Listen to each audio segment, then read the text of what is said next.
Congress of the United States and of our country. Today, the House is taking a long overdue and historic step to ensure that individuals we honor in our Capitol represent our nation's highest ideals and not the worst in its history. We lament the loss of John Lewis, a man of principle and conviction and of conscience. This is an action we will take today of principle and conviction. Defenders and purveyors of sedition, slavery, segregation, and white supremacy have no place in this temple of liberty. That's why we introduced H.R. 7573. Barbara Lee, Karen Bass, G.K. Butterfield, who are here with me, Jim Clyburn, our whip, Mr. Thompson, who is the chairman of the Homeland Security Committee. We introduced this bill not only to make a statement, to make a reality of whom we honor in the Congress of the United States, in this temple of liberty.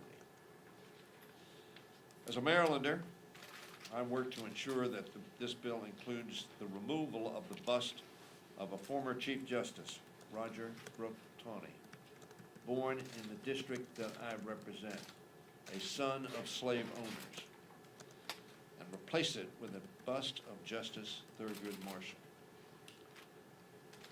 In Maryland, when I was sworn in as a member of the Maryland State Senate in 1967, we were on the east front of the Capitol, and there was a bust of a statue of Roger Brooke Taney. Again, as I say, Maryland's highest ranking official in the federal government in our history. I thought to myself that that was odd, but frankly took no action, and I regret that I was silent. However, just a few years ago, our Republican governor and Democratic legislator removed that statue from the east front of the Capitol. And the irony of history is that if you walked from the east front of the Capitol through the Maryland Capitol in Annapolis and came out on the west side, you would walk into Thurgood Marshall Park. It's time to sweep away the last vestiges of Jim Crow and the dehumanizing of individuals because of the color of their skin that intruded for too long on the sacred spaces of our democracy. As we work to ensure that Black lives matter, some people dismiss that phrase, well, all lives matter. But what Dred Scott said was Black lives did not matter.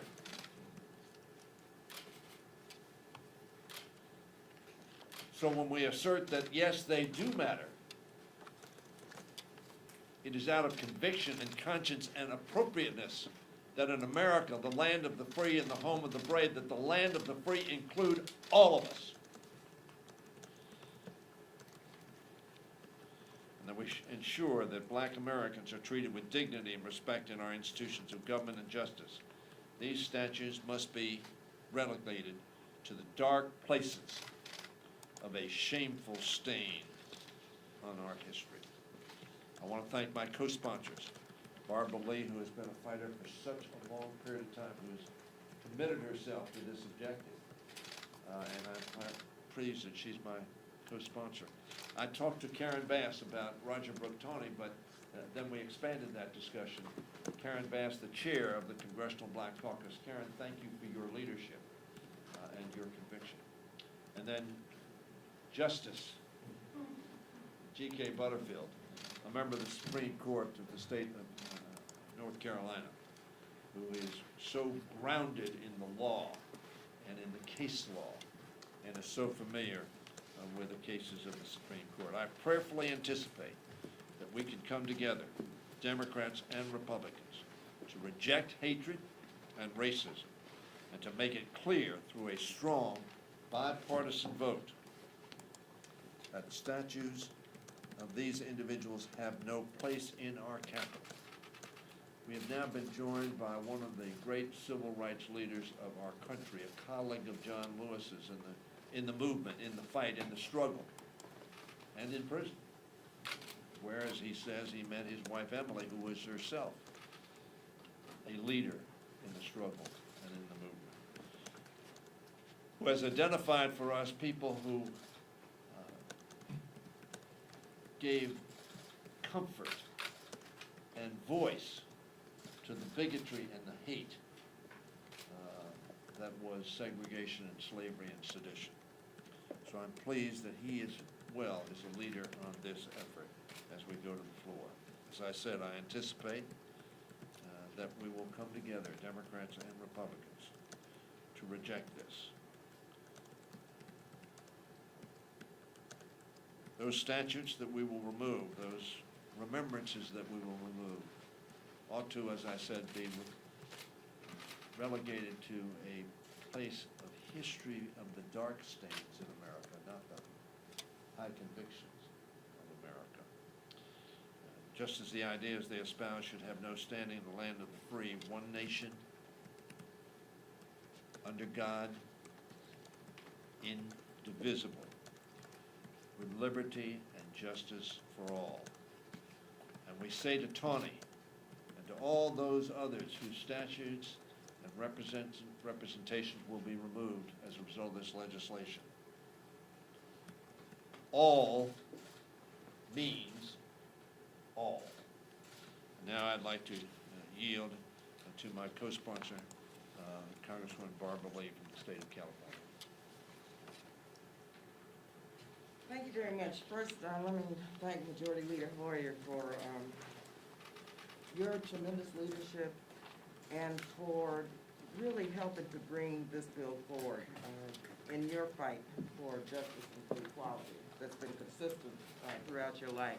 Also to our whip, Clyburn, Chairwoman Bass, Chairman Thompson in his absence, I'm sure he'll be here very shortly, and Congressman Butterfield, yes, also our historian, as is our whip, Mr. Clyburn. I want to just thank you for the opportunity to work with you on this important issue. As the descendant of an enslaved human being, my great-grandfather was born in Galveston, Texas. And my grandfather was born 10 years, 1875. And so this is very dear to me in terms of making sure that all of these monuments to that horrific period and beyond are not glorified anymore in this Capitol. In 2017, in the wake of the white nationalist rally in Charlottesville, I introduced the Confederate Monument Removal Act to remove all statues of people who voluntarily served the Confederacy from the Capitol building. And Mr. Hoyer, I want to thank you for including that bill into H.R. 7573. Venerating those who took up arms against the United States to preserve the enslavement of black people was an affront to human dignity and a shameful reminder of the harmful legacies of slavery. The presence of these statues in National Statuary Hall collection ignores the key context in which these monuments were first erected. The movement to honor Confederate soldiers, it was a deliberate act to rewrite the very history of the United States and to humanize acts designed to dehumanize African Americans, human beings. They are not symbols of Southern heritage, as some claim today. Statues of Robert E. Lee, Jefferson Davis, and others were erected across the United States in the post-Reconstruction era and during the Civil Rights Movement as symbols of white supremacy and defiance, mind you, defiance of federal authority. Systemic racism and injustice has never been clearer than now. Keeping these statues and defying these same shameful figures of our history does nothing more than keep white supremacy front and center in one of the most influential buildings in the world. These painful symbols of bigotry and racism, they have no place in our society and certainly should not be enshrined in the United States Capitol. So it's past time that we end the glorification of men who committed treason against the United States in a concerted effort to keep African Americans in chains. Now, from racial health disparities to the murder of innocent black people at the hands of law enforcement in this moment in history, enough is enough.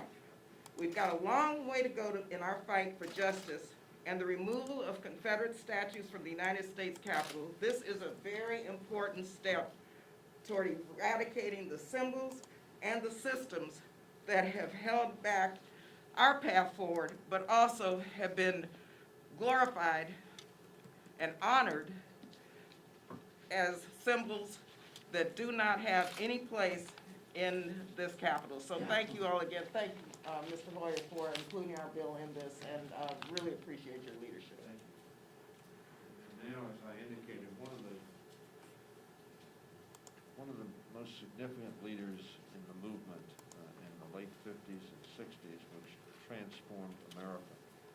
And as we lament the loss of the life of our beloved John Lewis, we honor the life of James Clyburn, our Democratic whip.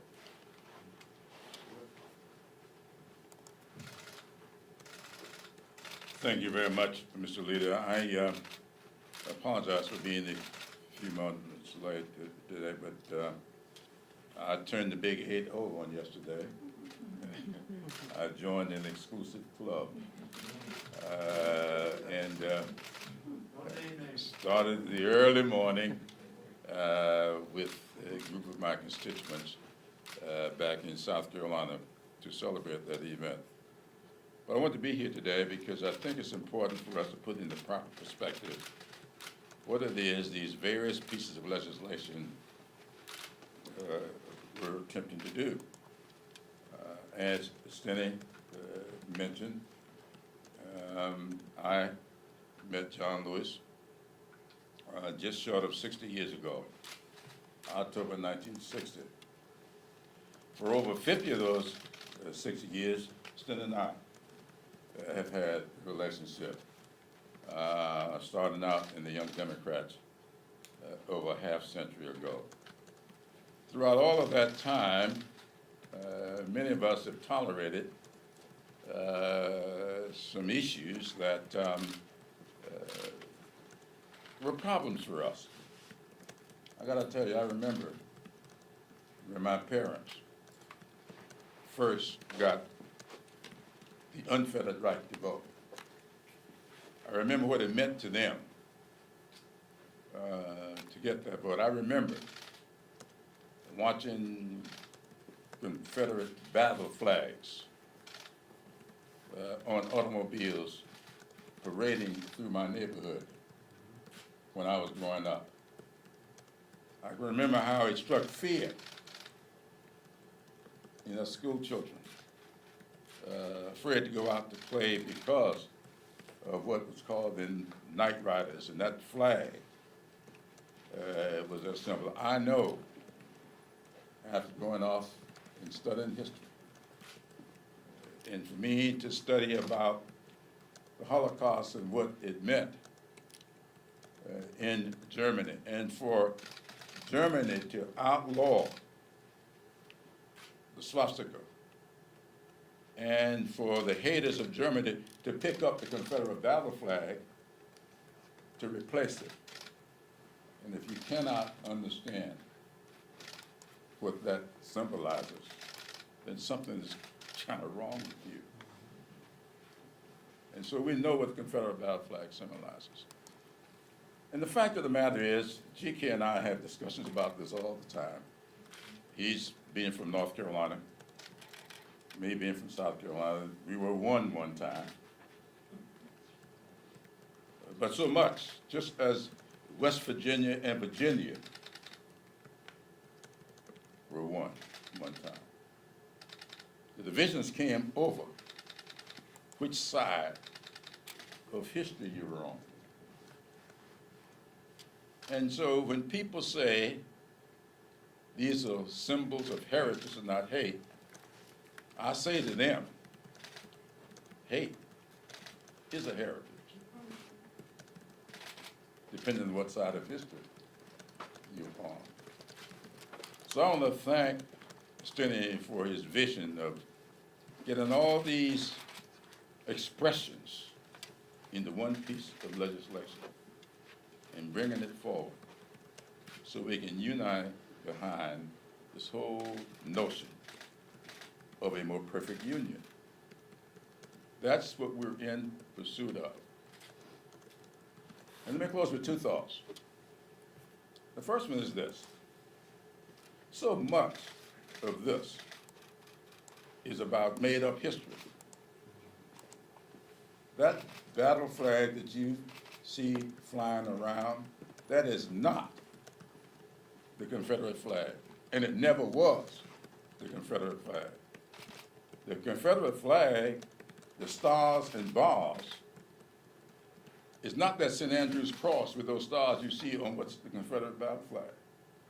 It is not that square flag, the flag of Northern Virginia. The Confederate flag was a circle of stars and 3 bars.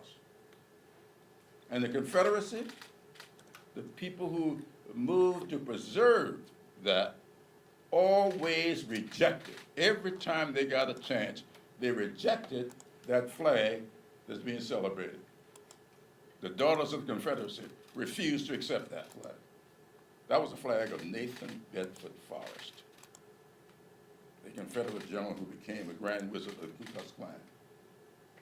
So the history of the Confederate flag is not being truthfully told. And I would love to see that flag put in its proper perspective so that people who talk about preserving the Confederacy or its memory and its cause can come to face with the misrepresentation that they carry with it. Finally, nobody is talking about destroying statues. I do not believe that we ought to. No matter how ill-fated it may be, I do not advocate and don't want anybody tearing down any statues. I want them put in their proper perspective, as Steny just mentioned. Put them in the museum. The ones here in the Capitol, this legislation calls for removing them from a place of honor and putting them maybe over in some museum until the states that sent them up here, including my state, can come together. John C. Calhoun is in this statue, yet Charleston has taken the statue down. Clemson has removed John C. Calhoun's name from his honors college. We ought not do up here what my home state has decided it will no longer honor. Wade Hampton. I was with Benny Thompson last night. We were looking at the history of Wade Hampton. He was a big slave owner, owned more slaves in Mississippi than he did in South Carolina. We ought not be conserving that. Put them in their proper perspective in museum. Now you, to our chair, our leader of the Congressional Black Caucus, Ms. Karen Bass. Good morning, everyone. Let me just thank our leadership for the foresight to take up the legislation to remove these symbols that to me are hate in this particular period of time. And I think it's so appropriate that we do this also in honor of Mr. Lewis. The main honor for Mr. Lewis to me is to get a signature on the Voting Rights Act, but this is also a way to honor his legacy because what he fought for every day is the exact opposite of these symbols. The People's House, as I call the Capitol, can never really be for the people, with reminders of a painful history that sought to continue the enslavement and our control of the African American population. And just imagine what it feels like as an African American to know that my ancestors built the Capitol, but yet there are monuments to the very people that enslaved my ancestors. And while statues do reflect an aspect of our history, statues are not just historical markers, but are tributes, a way to honor an individual, and these individuals do not deserve to be honored. Their role in our history should absolutely be remembered. And I do think as we go through this period in our history, it's important not just to move these people away, but to understand who they were. Because when you do learn about some of the horrific crimes that they committed, including mass murder, you would really wonder how they ever got here in the first place. Their role in history should be remembered, but it should be accurately told so individuals like these never rise to powerful positions in our nation again. Personally, as a black lawmaker, the presence of these statues represent an acceptance of white supremacy and racism, something that we are fighting day in and day out to dismantle. The protest that took place after the brutal murder of George Floyd initially focused on police abuse, especially the long history of abuse involving African Americans. The protest movement has now expanded to examine our history and the institutions of our society. This new movement has the potential to contribute to moving us to become a more perfect union.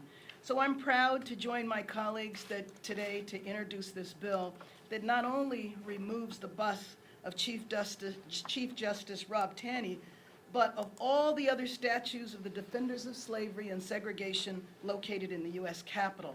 I have heard that somewhere in the Capitol there's a jail that people were put in at one point in time, and maybe that would be a proper location for these statues. As the world watches the United States during this moral moment, we must be a reflection of the leadership that we project globally. It is a time to replace the monuments of oppression with the monuments of liberty. Thank you. Oh, and I now refer to the former chair of the Congressional Black Caucus, Justice G.K. Butterfield. Thank you, Congresswoman Karen Bass. Let me begin by thanking the Majority Leader for his extraordinary leadership on this issue. Ever since I've been in Congress, and yesterday marked my 16th anniversary, every day since I have served with Steny Hoyer, this has been his passion, among other things. And thank you, Steny, for continuing the fight. Thank you for reaching out to other members who had other ideas that were similar to yours, and we cobbled together all of these pieces of legislation, and now we have a consensus on 7573. Congresswoman Barbara Lee, you have been a stalwart. You have done so much for the Democratic Caucus and for America. I've also watched you and your work down through the years, and you are nothing less than extraordinary. I want to thank you for your leadership. And what can I say about Jim Clyburn? One of my best friends here in Washington. Jim is the undisputed historian in the Congressional Black Caucus and arguably in the House Democratic Caucus. And for him to say that I am a student of history is really an honor. But my knowledge of history pales in comparison to his. I learn from him every day, and I thank him so much for that. And finally, to Congresswoman Karen Bass, who has distinguished herself not just on a national stage, but now on a world stage, who leads in so many ways. And just thank you, Karen Bass, for all that you do for all of us. You know, Congresswoman Barbara Lee mentioned her ancestors. And I was debating with myself before she said that whether or not I should invoke the names of my ancestors, but since she's opened that door, I certainly want to take advantage of it. My great-grandmother was a slave, born in 1840 in Edgecombe County, North Carolina. She had a baby by a white man. I don't think it was her slave master, but his name was Joe Davis. Had a baby by Joe Davis, and in 1866, my grandfather was that baby. He was Fred, that was his name. In today's terminology, he would be referred to as biracial. Back during those days, as Mr. Clyburn often reminds me, he was a mulatto. That was the terminology that was used. And so I too grew up in the South, in the rural South, in the segregated South during the 50s and 60s.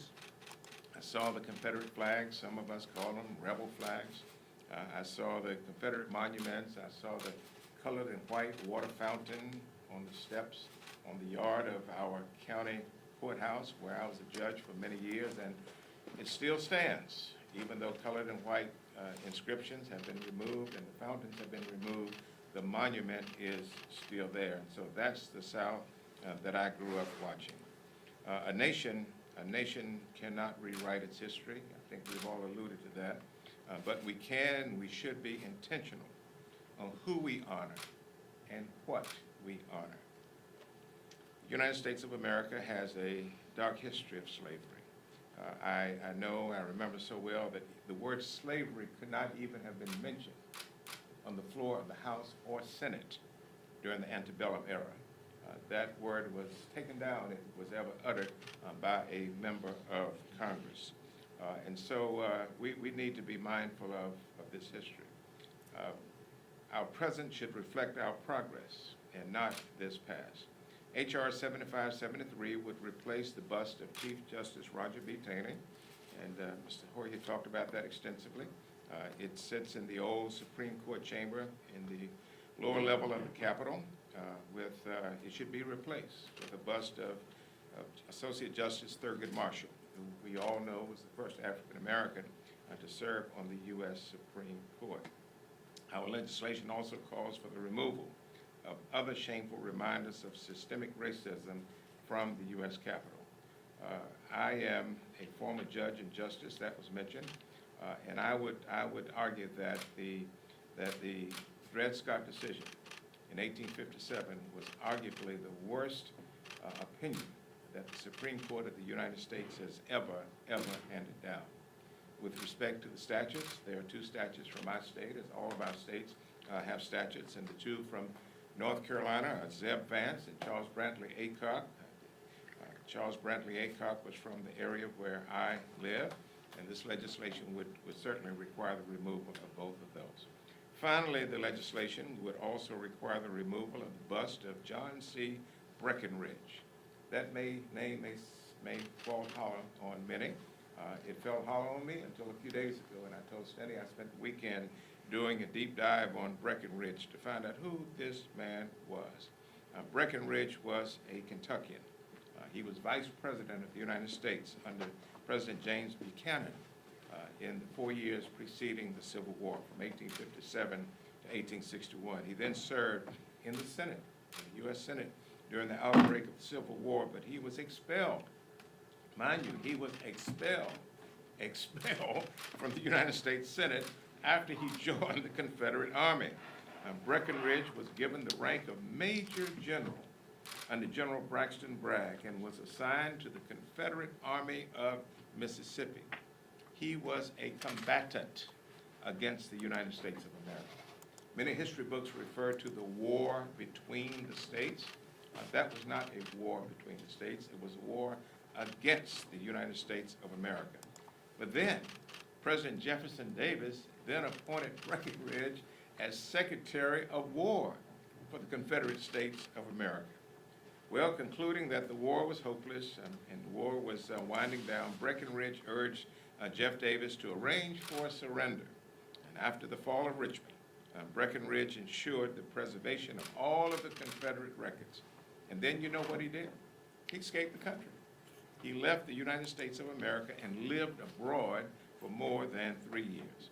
Ladies and gentlemen, when fair-minded Americans learn this history, I'm confident they will agree with us that removal is overdue. We must make the clear and unequivocal statement there is no room in this Capitol for those who have perpetrated hate and division in the United States of America. I look forward to bipartisan cooperation from our Republican friends, and we are told that there will be a high level of cooperation today, and I hope and pray that that happens. I urge my colleagues to vote yes on the passage of H.R. 7573. Thank you. I yield back to the Majority Leader. Thank you very much, Justice Butterfield, and Jim Clyburn, Barbara Lee, and Karen Bass. This is not a partisan issue. This is an issue about the principles that America wants to lift up and display to the rest of the world. We have been, as so many presidents have said, a beacon. And that beacon has stood for justice and for liberty and fairness and equality. We know that we have not always lived those principles in this country. And this day is about doing better. Recognizing our faults, not honoring them, and relegating them, yes, to history, but not to honor. Are there any questions? What does the timeline look like for possibly getting these statues out? I know that Mr. Clyburn said that they should go to a museum, but there's a whole process usually for removing statues. Well, it will not be done immediately because there will be a convening of the organization, the committees that oversee the Capitol.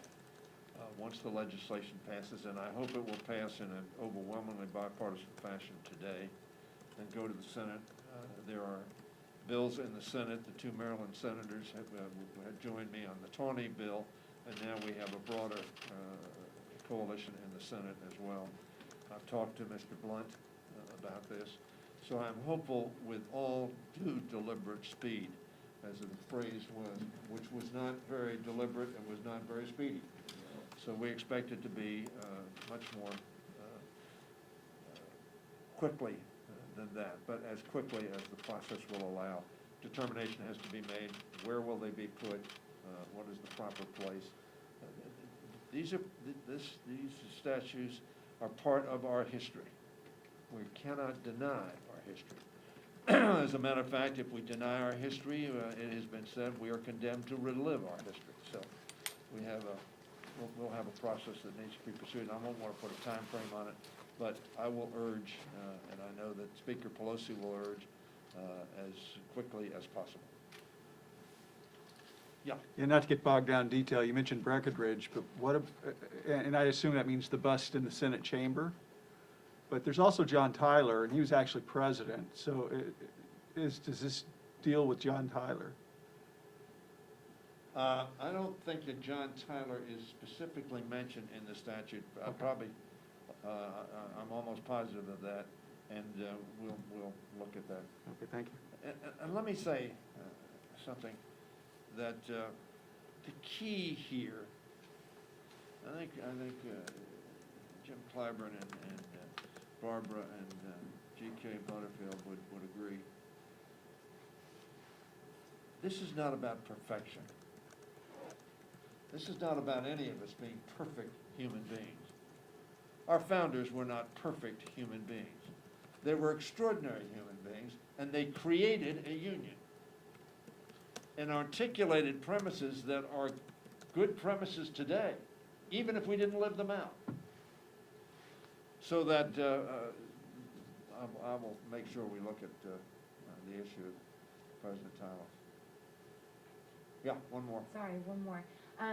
This is a little bit off topic, but a number of you mentioned Representative John Lewis. I was wondering, is there any information on other ways that he might be honored other than the speeches that I know are going to be given tonight? Can I first say something? It's not off topic at all. This is what John Lewis's life was all about. So it's on topic. And if John were here, he would be speaking with us and to you about this effort. Now, having said that, the Lewis family, as you know, C.T. Vivian was one of the, who was 15 years older than John, but one of the heroes. Jim worked with him very closely.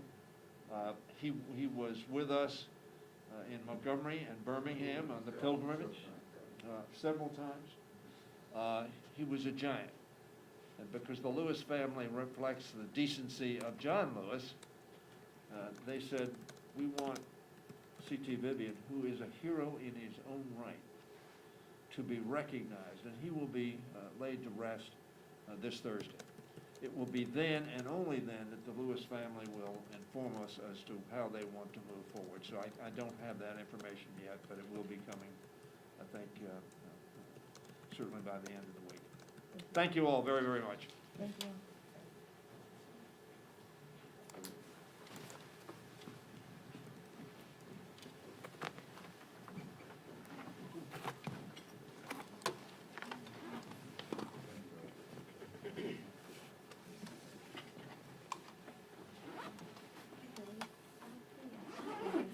Specific language, but of the statutes that are not specifically identified in the belt, AOC would identify those inserted.